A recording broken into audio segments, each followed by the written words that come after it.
Only 8 people witnessed what happened that night at Graceland. Elvis Presley, Bruce Lee, Red West, and 5 members of the Memphis Mafia. For over 50 years, none of them spoke publicly about it, not because they were silenced, but because what they saw felt impossible. A story so unreal that saying it out loud You would won't believe sound what like happened. fiction. What? Tell A us. I ran into Charlie 340-pound downtown. former No way. What did he football say? player, I'm telling Elvis you, it was Presley's wild. head of Wild. It security, sounds a crazy. man who Crazy had is right. I was survived there, 2 and he decades loved of every real minute. violence, defeated in seconds by a 140-pound martial artist. Memphis, Tennessee, March 15, 1970, Sunday evening, 8 p.m. Graceland Mansion sits peacefully on 13 acres of manicured land, white columns, iron gates. Inside, luxury defines every corner, white carpet thick underfoot, gold accents, velvet furniture, crystal chandeliers glowing warmly over walls lined with gold records and framed memories.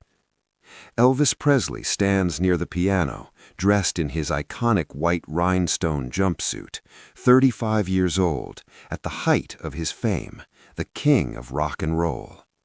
But tonight, Elvis isn't thinking about music. For the past year, he's become deeply obsessed with martial arts, karate, discipline, control. He trains daily, earned his black belt, but now he wants something deeper, something real. That's why Bruce Lee is here. Bruce arrived 2 hours earlier, personally invited after Elvis saw him on the Green Hornet. It wasn't acting that impressed Elvis, it was movement, speed, presence. Bruce stands barefoot on the white carpet now, wearing a simple black silk kung fu uniform, 5'7", about 140 pounds, lean, still, alert.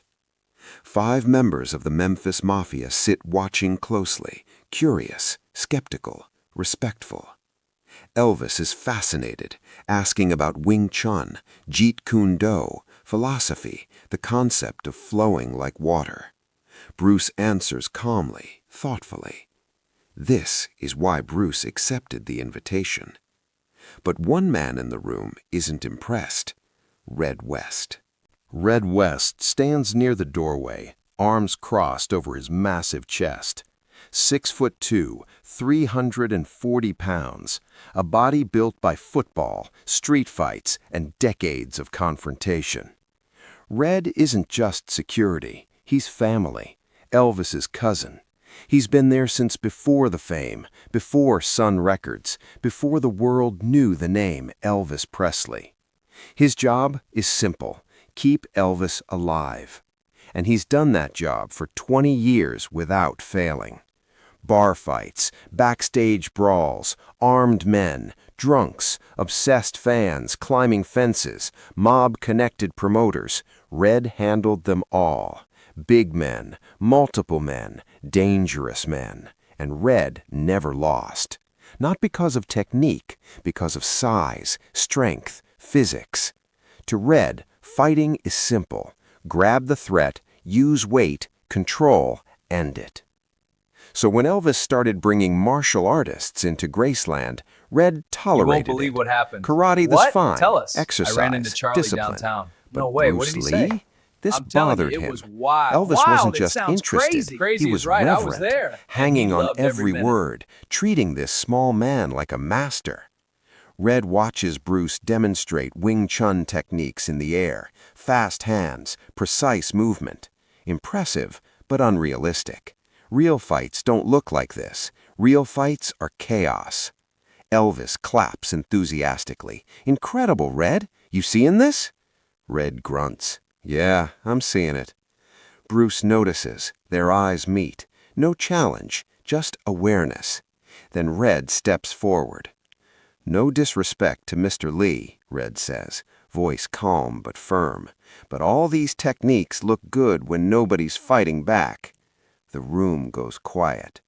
Red continues. In real situations, against real opponents, bigger, stronger men, does this actually work? Elvis shifts uncomfortably. Bruce listens. Red steps closer. I've protected Elvis for 20 years. When it comes down to it, size matters, weight matters, strength matters. He stops 6 feet from Bruce. The difference is almost absurd. This kung fu stuff looks great for movies, but in a real fight, bigger man wins. Bruce nods slowly. You want to find out? Bruce asks calmly. The room explodes in protests. Elvis steps between them. This isn't necessary. It's fine. He protects you. He needs to know. Elvis hesitates, then nods. All right, controlled. The second I say stop, it stops. The white carpet becomes an arena. Furniture is moved aside.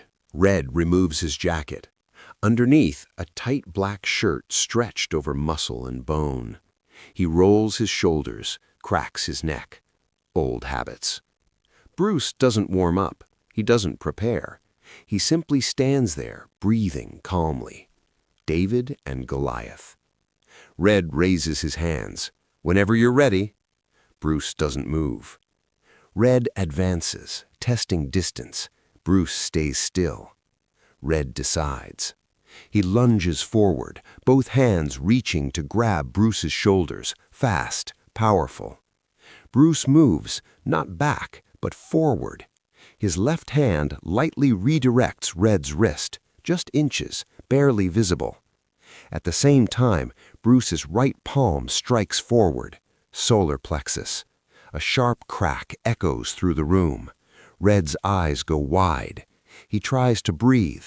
Nothing happens. His lungs won't respond. His diaphragm spasms. Panic floods his body as oxygen disappears. His hands drop to his chest. His knees buckle. 340 pounds collapses like concrete hitting the carpet. The room freezes. Elvis stands frozen. Joe Esposito stares. Someone whispers, "Jesus Christ." Bruce You won't believe kneels what beside happened. Red. What? Tell Calm, us. I ran into controlled. Charlie downtown. Breathe No slowly. way. What did he say? It will pass. I'm telling you, it was 15 wild. Wild. It seconds sounds feel crazy. like forever. Crazy is right. I was there. Then And he air loved rushes every back minute. into Red's lungs. He gasps, coughs, breath returns. Bruce helps him sit up. How long was that? Someone asked. Sonny West checks his watch. From the grab to the floor, 11 seconds. 11 seconds. A man who never lost, defeated. Bruce helps Red to his feet. Leverage, positioning, mechanics. Red stares at him, stunned. What did you do? Red asks. Intercepted your attack, disrupted your breathing, used your momentum. I outweigh you by 200 pounds. 138 today, Bruce says calmly. Elvis laughs, relief mixed with disbelief. Whatever this man charges, Red says, looking at Elvis, pay double. Bruce explains calmly. Timing, precision, vulnerable points. The solar plexus doesn't care how strong you are. Red nods slowly, absorbing the truth. Can you teach me? Red asks. Bruce smiles slightly. You already know how to fight. You just learned there are other ways. The tension is gone, replaced by curiosity. Bruce demonstrates techniques, explains philosophy, answers questions. Red watches with new eyes. Bruce leaves Graceland that night, having changed everything. Red West trains with him every week for 2 years. Learns Wing Chun, Jeet Kune Do, a new understanding of combat. Red never forgets those 11 seconds. The 8 witnesses never speak publicly. Because who would believe it? A 340-pound bodyguard defeated in Elvis Presley's living room by a 140-pound martial artist. But it happened. And that night proved something timeless. The biggest man in the room isn't always the most dangerous.